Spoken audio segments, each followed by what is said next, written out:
Friday, Andy Burnham became the new leader of the UK's Labour Party after Keir Starmer resigned as Prime Minister last month. Now, tomorrow is going to be a major day of transition for UK leadership. First, Starmer will officially step down. He has to resign to the King. After that, Burnham will be officially invited to meet with King Charles and to form a new government. And then the new Prime Minister will make his way to 10 Downing Street. Joining us now is Bloomberg's UK reporter, James Woolcock. James, I still think of this process as requiring the Queen. I can't quite get it in my head that she's not part of it anymore, but it is now King Charles. Can you just walk us through how this works? It's still kind of odd for Americans to watch a country get a new leader without a general election. Kissing of hands, I believe. There's kissing of hands? Yeah. James, what's going to happen? Yeah. I mean, basically, you've got to let the king, and you're right, I do this too. I also use the Queen on air, and I should be using the king. You've got to let the king know what's going on. So you have to go to Downing Street and say, hey, this current government's not working out. There's going to be another guy coming in about an hour who is going to pull the next one together. I don't actually know what the king says. It's never normally released to the public. He normally presumably shakes the hands and lets everyone go. And then Keir Starmer will go to Downing Street, and he will have set out his speech. He will be gone. Everything will be moved out. Andy Burnham, who's the new Labour leader, will then walk in, set out a speech for government, will walk inside and will quite literally get given the nuclear codes and said by civil servants, tell us who's in your government, because we still don't know. And that is one of the most striking things of this coming administration. Normally, with an election, you have all the shadow cabinet positions, you know who's going to be Chancellor, you know who's going to be the Home Secretary. We have nothing. And this is not without the difficult work of a lot of reporters in Bloomberg and UK media trying to say, Andy, who is going to be in this top team, what are they going to do? We know remarkably little. And to your point, it is worth saying that of the past 10 UK prime ministers, 6 have not been elected. 6 have come from in their own parties, so-called like takeover prime ministers.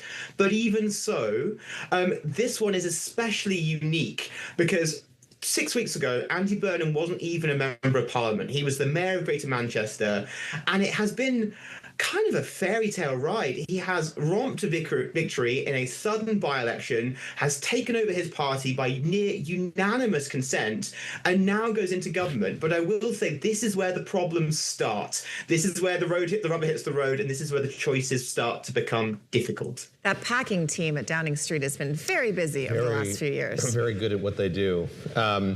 James, I'm curious, as you think about the way that this government might be formed, it strikes me there are a lot of, it's like a rotating cast of characters. I think of David Lammy and Yvette Cooper, David Miliband for the role of Foreign Secretary.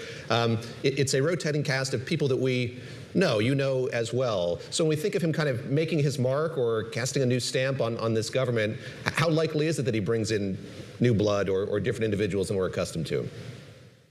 I mean, it's just on the packing, there's a famous story about when Gordon Brown got kicked out in 2010, where there were still mugs from the Labour election victory when the Conservatives went in, because the packing team had cleared everything else out, but the mugs were still there. They hadn't had time in the hours that go through. Amazing. It's really tough. Right. I'm going to talk about Ed Miliband. Ed Miliband is the current Energy Secretary.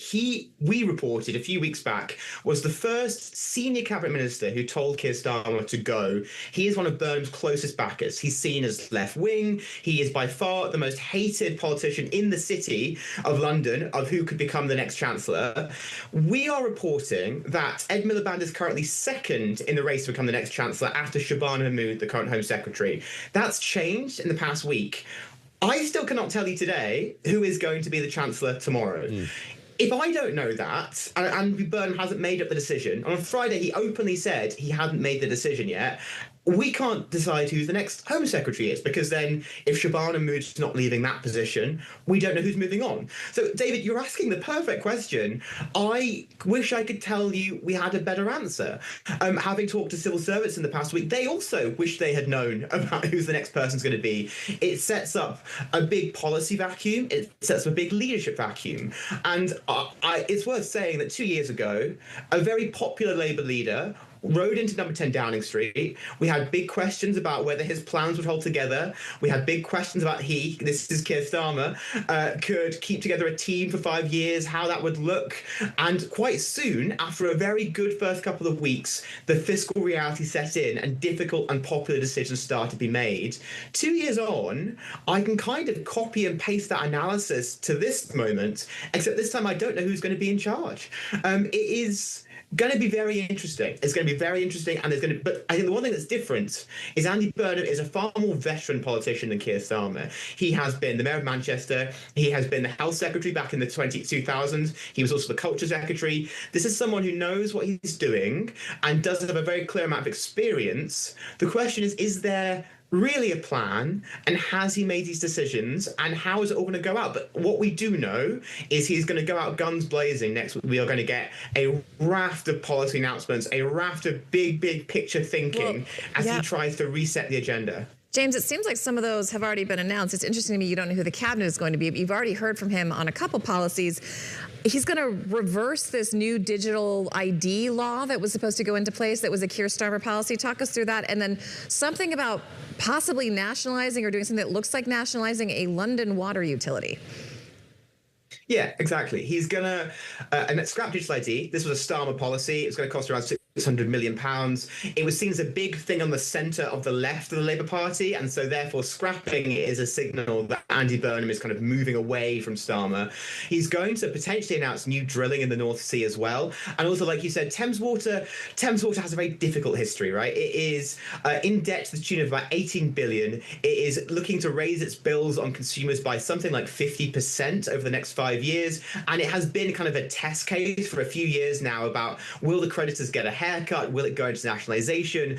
That's not the sort of difficult bit. I'll be fascinated to see when he announces this, what does he think about the wider water sector? Andy Burnham has talked about wanting to have far more public control of utilities. So is that just taking Thames Water into public ownership, or is it the wider water sector into public ownership? Is it going to be more of a regulator? So to your point, I know we can talk about this one company, the largest one in the UK for water utility, sure, big deal. What is the wider rubric going to look like? What's that going to mean for other utilities? What's that going to mean for the regulator?